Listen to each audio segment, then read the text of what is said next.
Hi అండి. Hello నమస్తే. Welcome to Lakshmi's kitchen. ఈరోజు రెసిపీ వచ్చేసి వేడి వేడి అన్నంలోకి నువ్వుల పొడి లేదా నువ్వుల కారం అని అంటారు. చాలా బాగుంటుందండి. బయట షాప్లో కన్నా మన ఇంట్లో చేసుకునే రెసిపీ చాలా టేస్టీగా ఉంటుంది. చేయడం కూడా చాలా ఈజీ. మీరు ఫస్ట్ టైం చేసినా కూడా పర్ఫెక్ట్గా వస్తుంది. తప్పకుండా ఇలా ట్రై చేయండి. ముందుగా స్టవ్ వెలిగించి కళాయి పెట్టుకొని కప్పున్నర వరకు నువ్వుల్ని తీసుకోవాలి. నేను ఇక్కడ తెల్ల నువ్వులు తీసుకున్నానండి. మంట లో ఫ్లేమ్లో పెట్టుకొని అటు ఇటు కలుపుతూ వేయించుకోవాలి. ఇక్కడ నువ్వులు కలర్ చేంజ్ అయ్యే వరకు వేయించుకోవాలి.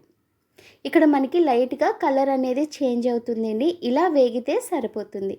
ఇప్పుడు ఒక ప్లేట్లోకి తీసేసుకొని చల్లారి పెట్టుకోవాలి. తర్వాత కళాయి పెట్టుకొని స్టవ్ వెలిగించి మంట మీడియం ఫ్లేమ్లో పెట్టుకొని 2 స్పూన్ల వరకు పల్లీలు వేసి అటు ఇటు వేయించుకోవాలి. దోరగా వేగాక ఇలా వేగాక సరిపోతాయి. ఇవి కూడా చల్లారి పెట్టుకోండి. తర్వాత కళాయి పెట్టుకొని 1 స్పూన్ వరకు ఆయిల్ వేసుకోవాలి. ఆయిల్ వేడాక మంట లో ఫ్లేమ్లో పెట్టుకొని 2 స్పూన్ల వరకు పచ్చిశనగపప్పు, 2 స్పూన్ల వరకు మినపప్పు వేసి అటు ఇటు ఒక 2 మినిట్స్ వరకు వేయించుకోవాలి. పప్పులు కొంచెం పచ్చివాసన పోయే వరకు ఇలా వేయించుకుంటే సరిపోతుంది. ఇలా వేగాక 10 నుంచి 15 వరకు ఎండుమిర్చిని తీసుకోండి.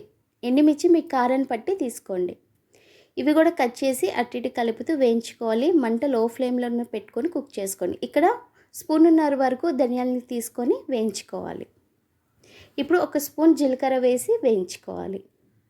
ఇవన్నీ కూడా ఫ్లేవర్ చాలా బాగుంటుందండి. మిస్ చేయకుండా వేసుకోండి. ఇలా వేగితే సరిపోతాయండి. ఇప్పుడు ఒక రెబ్బ వరకు కరివేపాకుని వేసుకోండి. చాలామంది నువ్వుల పొడిలో కరివేపాకు వేసుకోవట్లేదండి. కరివేపాకు వేసుకోవాలి కంపల్సరిగా. ఫ్లేవర్ అనేది చాలా బాగుంటుంది.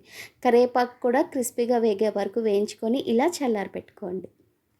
ఇప్పుడు ఇవి బాగా చల్లారిపోయాక ఒక మిక్సీ జార్ తీసుకొని ఈ మిక్సీ జార్లో మనం వేయించి పెట్టుకున్న ఇవన్నీ కూడా వేసేయాలి. ఇవన్నీ వేసి ఒకసారి బాగా మెత్తగా మిక్సీ పట్టుకుందాం. ఇలా మిక్సీ పట్టుకుంటే సరిపోతుందండి. చూసారు కదా ఎంత మెత్తగా వచ్చిందో. ఇది కూడా ఒక 2 మినిట్స్ వరకు చల్లారనివ్వండి. లేదంటే నువ్వులు వేసాక మనకి ముద్దగా వచ్చేస్తుంది. ఇలా కొంచెం చల్లారిపోతే సరిపోతాయండి. మనం పొడి చేస్తున్నాం కాబట్టి కొంచెం మెత్తగా వచ్చేస్తుందండి. ఇప్పుడు నువ్వులు కూడా నువ్వులన్నీ కూడా చల్లారిపోయి ఉంటే ఇవి కూడా వేసేయాలి.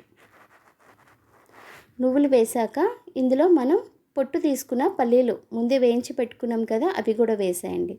పొట్టు తీసివేయండి. తర్వాత 1 స్పూన్ వరకు మీకు టేస్ట్కి సరిపడా సాల్ట్ వేసి ఒకసారి ఇలా మిక్సీ పట్టేసుకోండి. మెత్తగా ఇలా మిక్సీ పట్టుకున్న తర్వాత ఇందులోకి 6 నుంచి 8 వరకు వెల్లుల్లిపాయ రెబ్బలు వేసుకోండి. ఫ్లేవర్ చాలా బాగుంటుందండి. తప్పకుండా వేసుకోండి. తర్వాత ఇవి కూడా ఒకసారి మిక్సీ పట్టుకొని సరిపోతుందండి. ఇలా మిక్సీ పట్టుకున్న తర్వాత ఒక ప్లేట్లోకి తీసేసుకోండి. ఈ పొడి మొత్తం చల్లారాలి. ఎందుకంటే కొంచెం వేడిగా ఉంటుంది. చల్లారిపోయాక హెయిర్ కంటెంట్ డబ్బాలో స్టోర్ చేసుకోవచ్చు. వేడి వేడి అన్నంలోకి ఒక ముద్ద 2 ముద్దలు కానీ నెయ్యి వేడి చేసుకొని లేదా గాను నూనె వేడి చేసుకొని తినండి. సూపర్గా ఉంటుంది. పిల్లలకి మనకి చాలా హెల్దీ రెసిపీ. తప్పకుండా ట్రై చేయండి. మీకు ఈ వీడియో నచ్చితే లైక్ చేసి మన ఛానల్ని సబ్స్క్రైబ్ చేయండి. అలాగే మీ ఫ్యామిలీ వాళ్ళకి కూడా ఈ వీడియోని షేర్ చేయండి. మనం 20Kకి దగ్గరలో ఉన్నాం. ప్లీజ్ సపోర్ట్ చేయండి. థ్యాంక్ యూ సో మచ్ అందరికీ. బాయ్.